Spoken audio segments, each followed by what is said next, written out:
চট্টগ্রামের পটিয়ায় স্মরণকালের সর্ববৃহৎ বর্ণাঢ্য আয়োজনের মাধ্যমে কেমিস্ট অ্যান্ড ড্রাগিস্ট সমিতির বর্ষপূর্তি উপলক্ষে বিশাল র্যালি, আলোচনা সভা, সাংস্কৃতিক অনুষ্ঠান ও পিকনিকে মেজবানি খাবার পরিবেশন করা হয়েছে। ২১শে জানুয়ারি বুধবার দুপুরে গাজী কমিউনিটি সেন্টারে আয়োজিত আলোচনা সভায় সভাপতিত্ব করেন কেমিস্ট অ্যান্ড ড্রাগিস্ট পটিয়া উপজেলার সভাপতি জয়দেব বড়ুয়া। স্বাগত বক্তব্য রাখেন কেমিস্ট অ্যান্ড ড্রাগিস্ট সমিতির পটিয়া উপজেলার সাধারণ সম্পাদক মোহাম্মদ দিদারুল আলম, এমআরপি বাস্তবায়ন কমিটির চেয়ারম্যান ও র্যালি উপকমিটির আহ্বায়ক মোহাম্মদ আনিস উদ্দিনের সঞ্চালনায় বক্তব্য রাখেন সংগঠনের প্রধান উপদেষ্টা Abdur Razzak, doctor Khorshed Alam.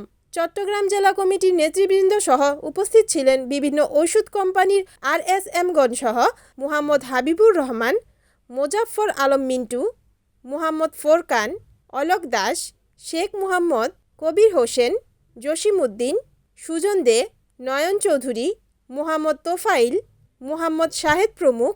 Chemist and druggist সমিতির নেতৃবৃন্দ জানান, কেমিস্ট অ্যান্ড ড্রাগিস্ট সমিতি সর্বপ্রথম মফস্বল উপজেলা পটিয়া বিশাল বর্ষপূর্তি আয়োজন করে, যা স্মরণকালের সর্ববৃহৎ র্যালি সমাবেশ অনুষ্ঠিত হয়। কেমিস্ট অ্যান্ড ড্রাগিস্ট সমিতির বিশাল র্যালি পটিয়ার প্রধান সড়ক প্রদক্ষিণ করে, যা পটিয়া সহ দক্ষিণ চট্টগ্রামের মানুষের নজরে পড়ে। Report Selim Chowdhury, NNTV, Chittagong.